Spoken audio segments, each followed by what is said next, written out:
Chapter 1. A Strange Message.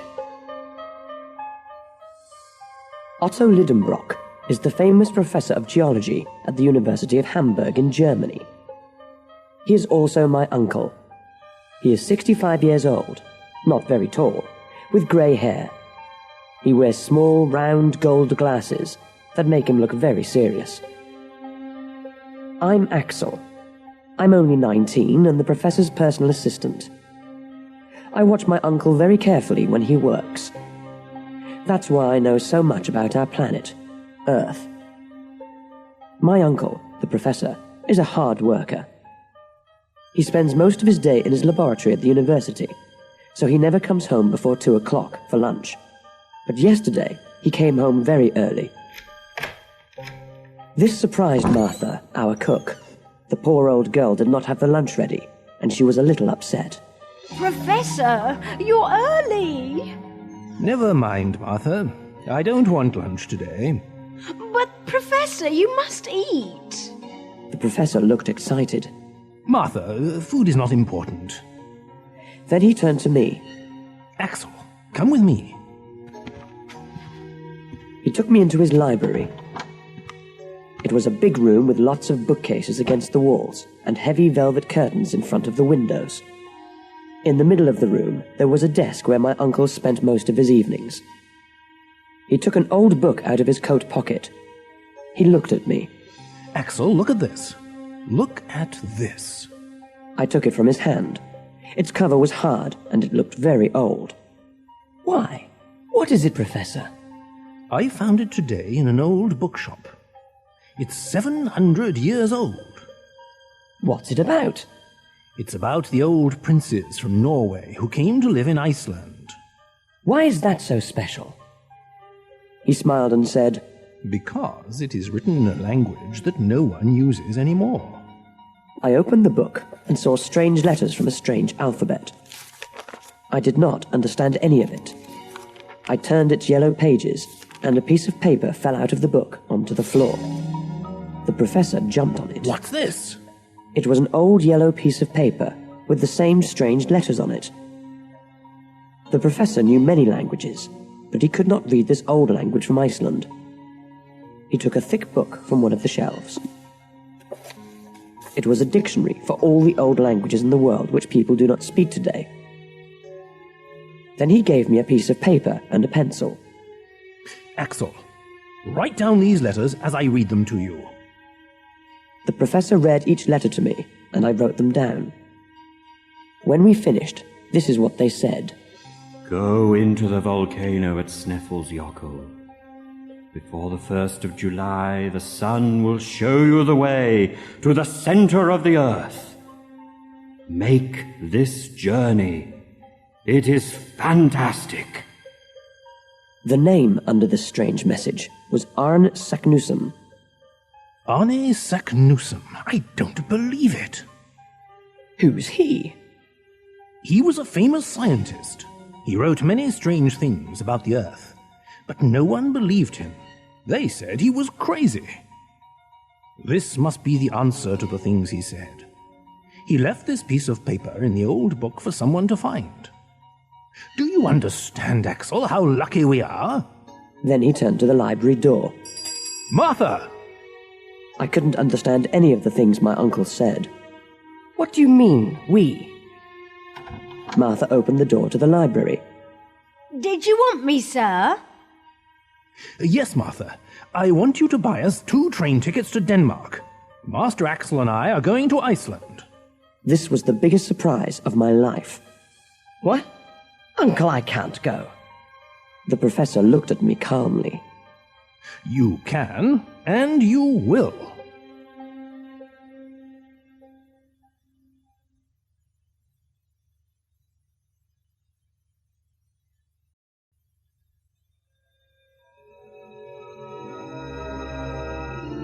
Chapter 2.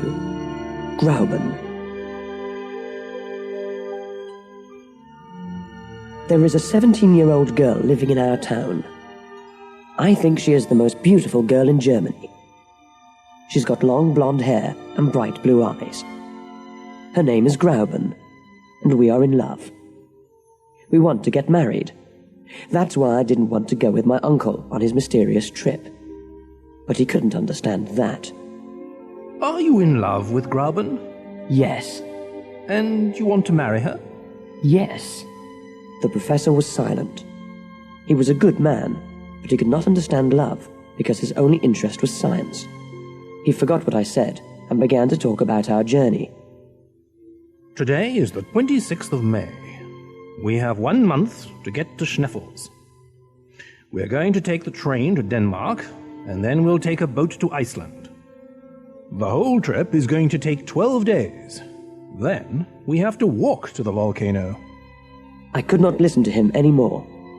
My heart felt heavy.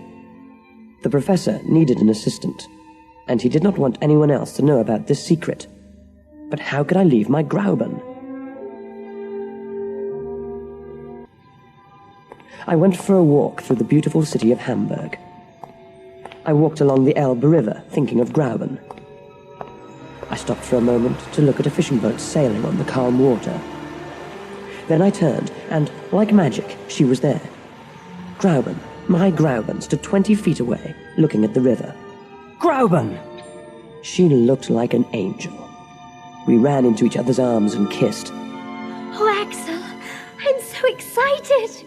She sounded very happy, but I couldn't understand why. Excited? Why are you excited, my love? I was at your house. I heard about your journey. Isn't it wonderful? For a moment, I felt sad. So, Grauben wanted me to go away from her. But Grauben, we want to get married. I don't know when I'm coming back. She looked at me lovingly and held my hand. It doesn't matter. I'll still wait for you. Don't you understand? This is the kind of journey all great men must make. When you come back, you're going to be famous like your uncle. Then our life will be perfect together. Do you really mean that? She touched my face and smiled. Of course I do. Oh, Grauben, you are the most wonderful girl in the world. Back at my uncle's house, I felt excited. Then I thought of something. Maybe this adventure was too dangerous. Maybe we wouldn't come back. I ran into the library where my uncle was. Uncle, is it possible that we won't come back from this journey? His answer didn't make me feel any better. There's only one way to find out, Axel.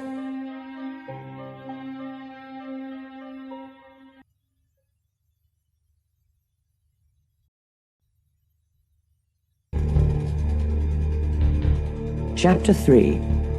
Iceland. It was very early in the morning when the boat got to Iceland. We could see the round body of the Sneffelsjökull volcano going up into the sky through the clouds. It had snow near the top, and it looked like an angry monster waiting for someone to try and climb it. The boat stopped at Reykjavik. It was a small town with small brick houses. Mr. Fridriksson, a professor from the university there, met us at the boat. He looked very friendly and smiled when he saw us. You must be Professor Lidenbrock. And you must be Professor Fridriksson. This is my assistant, Axel. We shook hands. You got my letter, then? Oh, yes, Professor, and everything is ready for you. Please come with me.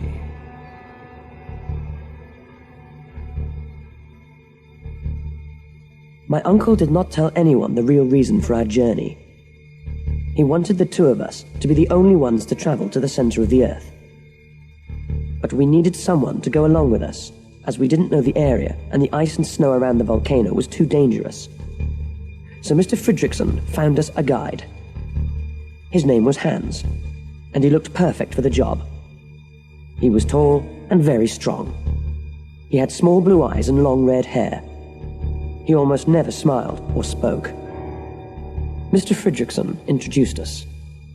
Professor Lidenbrock, this is Hans. Hans, Professor Lidenbrock and his assistant Axel. Hans moved his head just a little to say hello.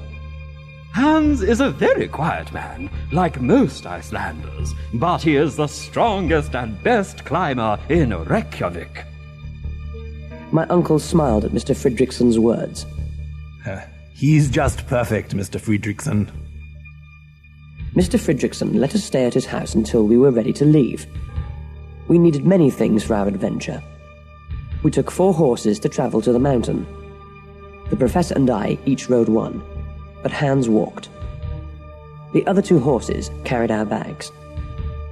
We took a lot of things with us: rope for climbing, tools, lights, guns, medicine, and enough food for 6 months. The only problem was we could only carry enough water for 1 week.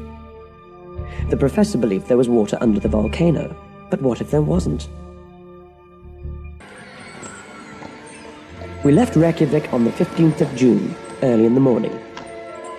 We travelled along the sea, and it was a wonderful journey. The land had a dark colour from the explosions of the volcano, and the beautiful blue sea next to it made it look fantastic. The journey to Sneffels took us 6 days, and each day we stopped in a different village for the night. The villages were small and very pretty, built at the foot of the volcano, next to the sea. The villagers were very nice, but like Hans, they did not talk much. When we got closer to the top of Sneffels, I thought of something. Uncle, what happens if the volcano explodes again? No, that's impossible. This volcano had its last explosion in 1229. I checked the ground. It's impossible. But it's not like... Axel, I am a scientist. This is a fact. There is nothing more to say. It was now 11 o'clock at night, and we were at the top. We stopped and found a small place inside the opening of the volcano where we could sleep. That night, I had a dream. I saw that I was alone inside the volcano. I was lost and very scared. Suddenly, the volcano exploded, and I was shot out of its top like a rock.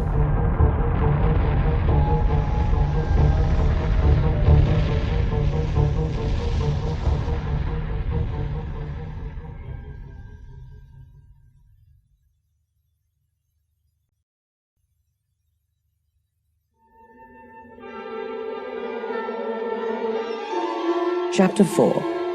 Inside the Volcano. The mouth of the volcano was 1 mile wide. We tied a rope around each other and began to climb down. Hans went first. The inside of the volcano looked like the inside of an ice cream cone. Its opening became smaller as we went down because of the rocks left there after explosions. The bottom of the volcano was 2,000 feet down. When we got there, I looked up and saw the opening at the top. It was a perfect circle of clear blue sky. There were 3 holes in the floor of the volcano.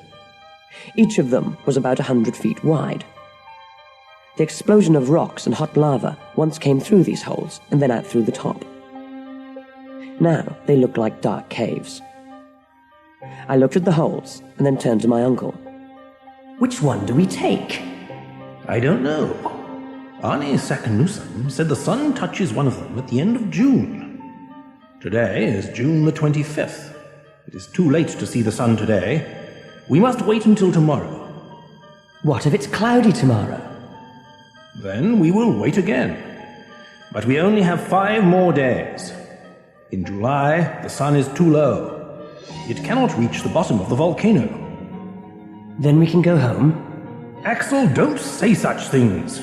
Tomorrow will be sunny, and we are going to the center of the earth. The next day, it was cloudy. The professor could not believe it. 4 days. We only have 4 days. Please, please, sun, come out, come out. The professor looked up at the sky with his arms open. The only thing he wanted now was to see the sunshine. I thought of Grauben and the danger waiting for my uncle and myself inside those holes. I hoped for rain. Hans built a small house from the large rocks he found on the floor of the volcano.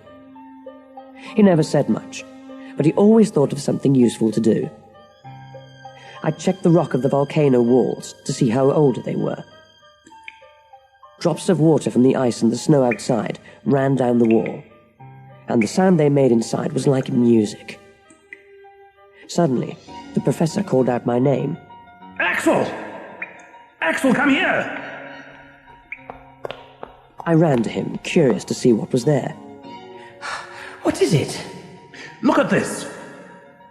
There were 2 words on the wall of the volcano in the old Icelandic language. What does it say? Arne Saknussemm. He was here. We're in the right place! The next day, the sun came out, and at 1:13 in the afternoon, it touched the hole in the center of the floor. That's it! That's the hole to the center of the Earth! Let's go! Hans brought our bags, but there was one problem. We could not carry all of them and climb down the hole at the same time. What must we do now? The professor took off his glasses and cleaned them while he tried to think of a solution. Well, we'll throw everything we don't need down the hole, and we'll find it when we get to the bottom. Hans threw the bags down the hole in front of us. We listened, but we never heard them hit the bottom.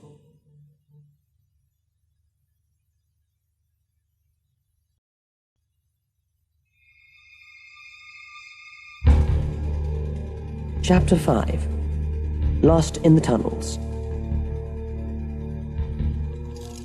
We put our rope through holes in the rocks on the sides of the walls, then climbed down. Hans went first, then my uncle, then me.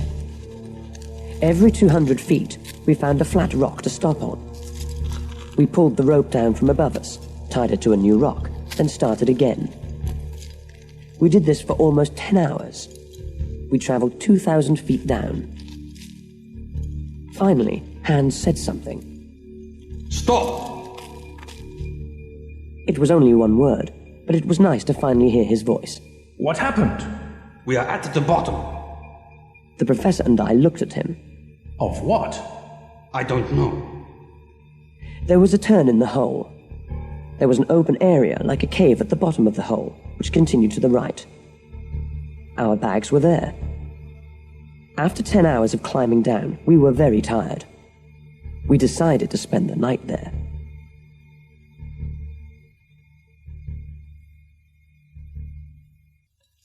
In the morning, we continued our journey down.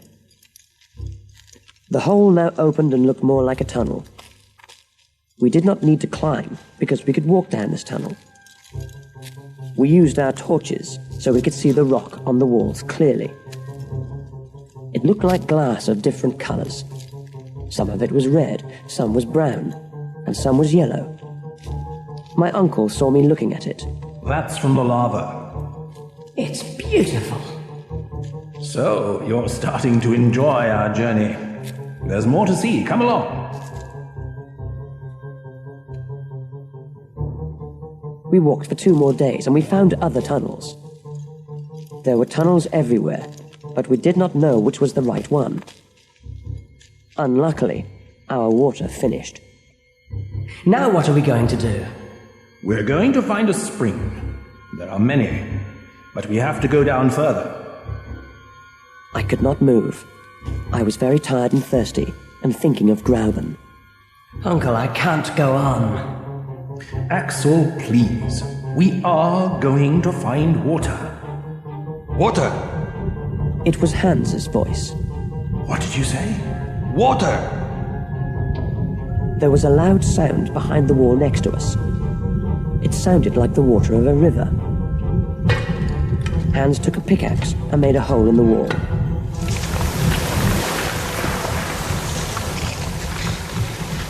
Water came out onto the floor around us.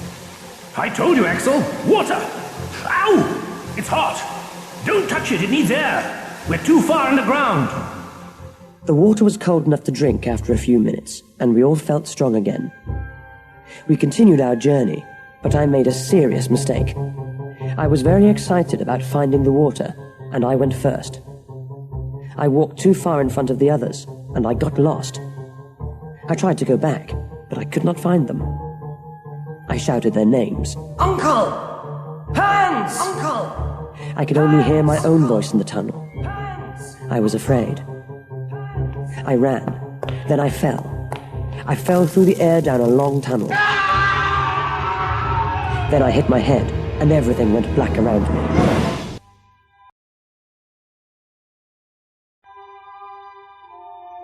Chapter 6. An Underground Water World. When I opened my eyes, I heard the sound of the sea. The sun was high in the sky. But this was not possible. We were under the ground. My uncle stood over me. He's okay, Hans. I saw Hans smile. My head hurt. I touched it, and I felt a bandage on it. I tried to speak, but it was difficult. Where are we? Don't speak, Axel. You had a terrible fall. We heard you screaming. We were in a tunnel next to yours. Luckily, the two channels came out here, on this beach. My uncle sat down next to me and spoke with more excitement in his voice. Axel, we found an underground sea. There are trees here, and the bones of animals that lived thousands of years ago. When you get better, we are sailing across this sea. Oh, Axel, you can't imagine how happy I am. I could not move much for 2 days. I heard Hans building a boat for us to sail in, but I could not understand how there was light. The professor explained this to me. It is a mystery, like so many things. But it is something like electricity coming from the heat of these rocks. We are inside something like a giant cave. The top of it is a few miles high. There are even clouds because of the water. I looked up and saw the clouds. I could not see the top of this cave, but it was difficult to believe that all of this was under the earth. When I felt strong again, I took a walk along the beach. There were shells there from a time before man walked on the earth. I saw the bones of something which looked like a huge elephant. I thought, can things live under the earth? Are there any animals alive down here?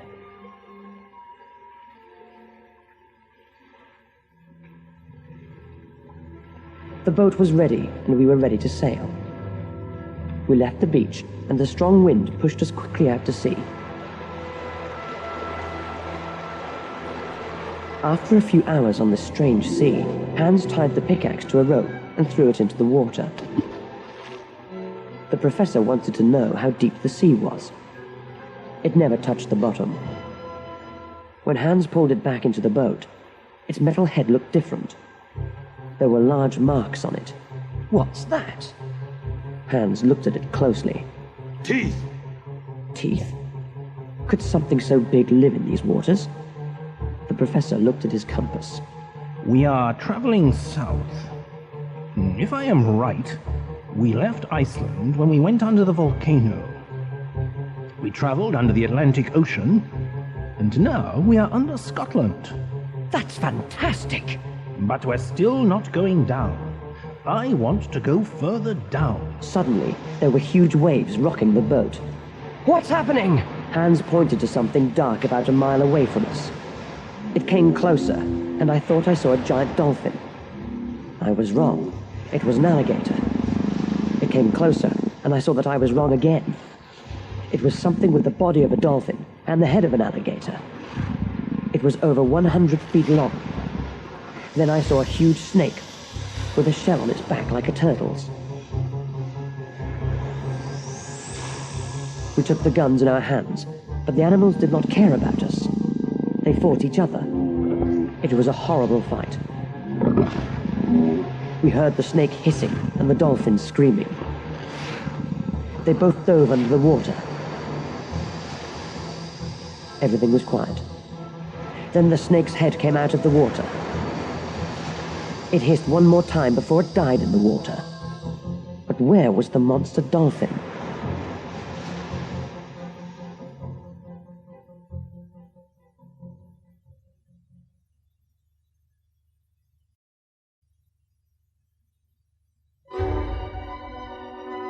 Chapter 7. A Terrible Storm. Now our journey felt even more dangerous. The professor was frightened, but nothing could stop him from going to the center of the earth. Hans continued to sail the boat, but we did not see land. We traveled for hours, but we did not hear or see anything. Then there was a sound like fast-running water. We couldn't see it, but we could hear it. It got louder. Then we saw it. Look! It's water shooting up into the air! And is coming from the body of a huge sea creature. We tried to turn the boat, but the waves pulled us near the creature. For a moment, I thought that this was the end of our journey. The water went up 500 feet high into the air. An animal that could do this could kill us easily. Then we saw that the long black body we thought was an animal was an island. It was like a small volcano, shooting up water instead of lava. That's where all this water is coming from. Axel, check the temperature of the water here.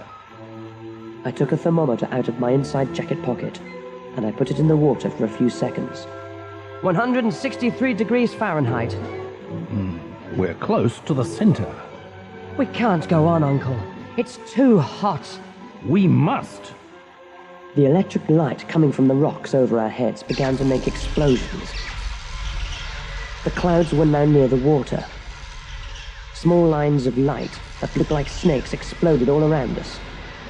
The waves were bigger now and pushed us away. I was very scared. What's happening? The explosions were too loud for us to hear each other. It's an electrical storm! Hans! Hans tried to keep the boat from sinking. The wind pushed us through the water like a race car. Suddenly, a large ball of white electric light fell on the boat.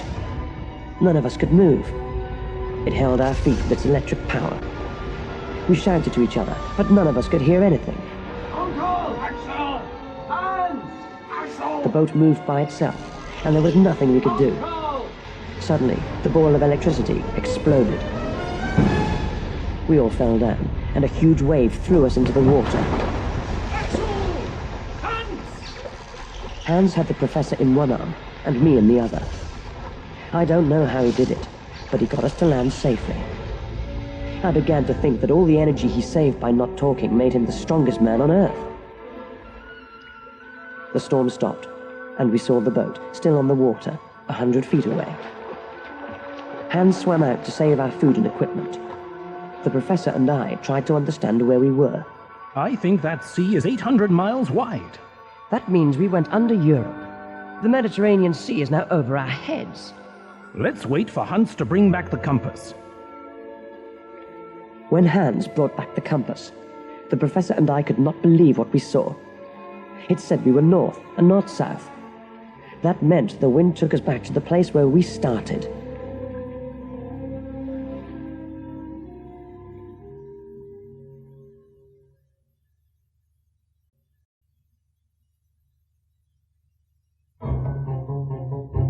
Chapter 8. A Lost World. We were on the north side of the sea again, but not on the same beach as before.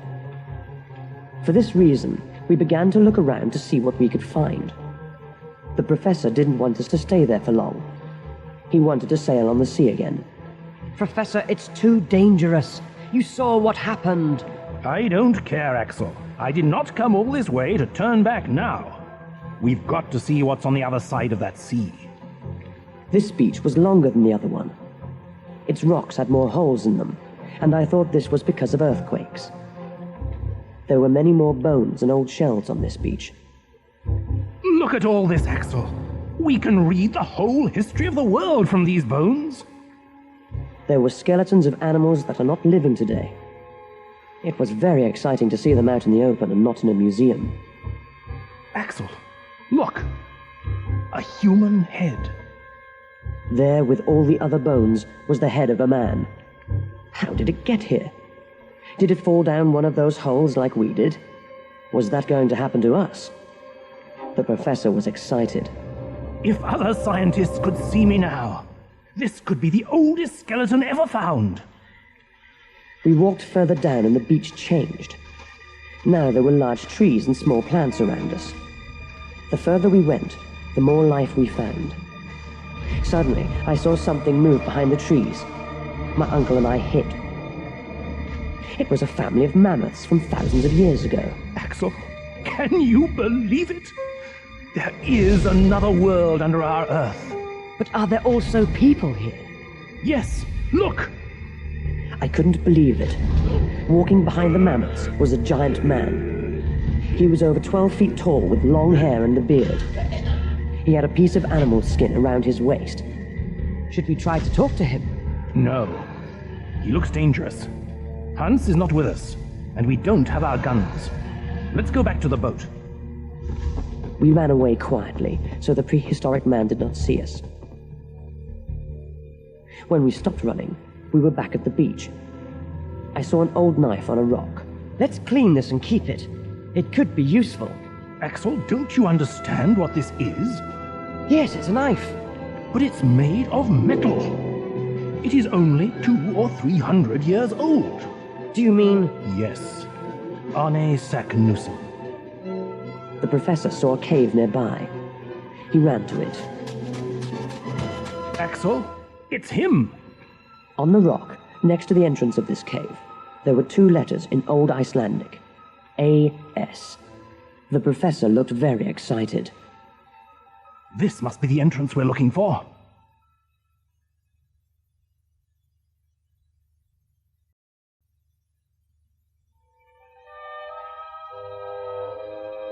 Chapter 9. The Last Tunnel. Hans brought the boat to the end of the beach where the cave was. We tied it to a rock in the water and took our bags to the cave. Are we going to use the boat again? I don't know. Maybe if we come back this way. But who knows where this new tunnel will take us? We needed the boat sooner than we thought. We walked about 12 feet inside the cave. Then we saw a huge rock blocking the tunnel. We couldn't understand it. How could Arne Saknussemm get around this rock? The professor thought for a moment, and then he looked at the rock. Maybe it fell after his journey in the last 200 years. Probably after an earthquake or a terrible storm. I wish there was another earthquake to move that rock from the entrance of the cave. Axel, that's it. We can use the gunpowder to move this rock again. Do you think it will work?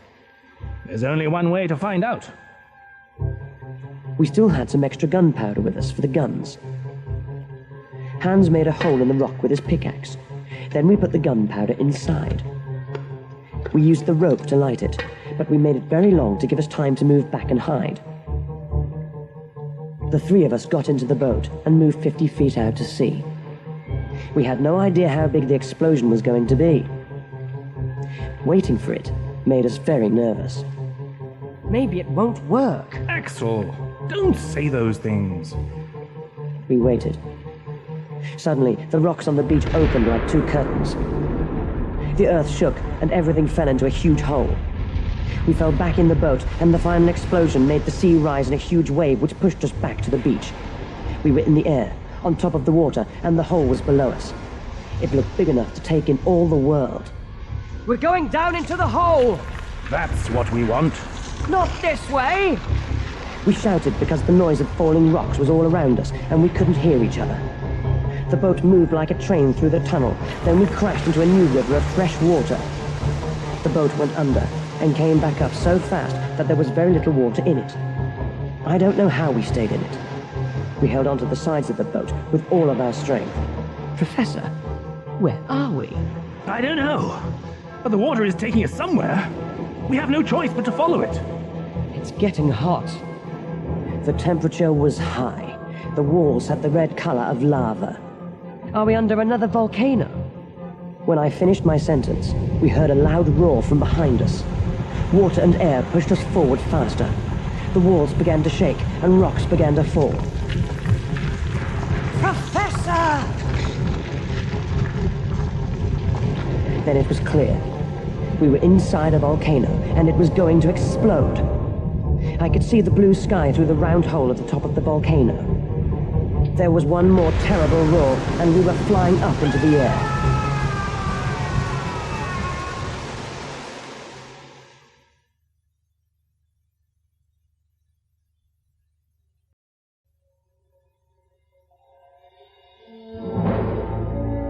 Chapter 10. Back Home. The volcano threw us into the sea. Hans saved us again with his amazing strength. But where were we? It looked like the surface of the earth. There were small boats in the water and olive and fruit trees on the land. Behind us was the huge volcano. We saw a little boy. We tried to go near him, but he was afraid of us. After all our underground adventures, we looked horrible. The professor spoke to him in German, French, and English, but he did not understand. Finally, the boy spoke in Italian. What did he say? He said we're in Stromboli, Italy. You mean we went in one volcano in Iceland and came out of another in Italy? Yes, and that one there is Mount Etna.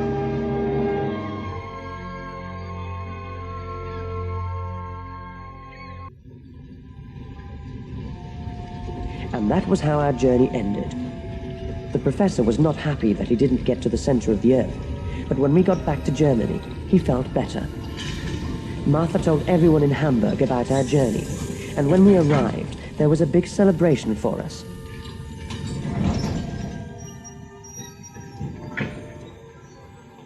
Everyone in Hamburg was at the train station when we arrived, but the only person I looked for was my Grauben. And I saw her, like a white light moving past the others until I could hold her. Oh, Axel, I'm so glad you're back. I thought of you every day, and sometimes I was afraid, but somehow I knew you were all right. Well, I never felt that I was safe, but I did want to come back to you every minute of every day. There was a stage set up in the station, and the journalists who were there asked the professor to talk about our journey. Uncle Otto was tired, but he agreed. My nephew Axel and I are now back from an incredible journey. We saw things that scientists still do not know about. There is life in the heart of this planet. There is water and beaches and trees. Arne Saknussemm, a famous scientist from the 16th century, was the first to travel under the earth. We are the second. I do not know if others will try this dangerous adventure in the future. If they do, they need someone like our guide Hans with them, or I'm afraid they will not survive. For a moment, I thought I saw a smile on Hans's face as the people clapped and cheered. But, as usual, the quiet Icelander didn't say a word.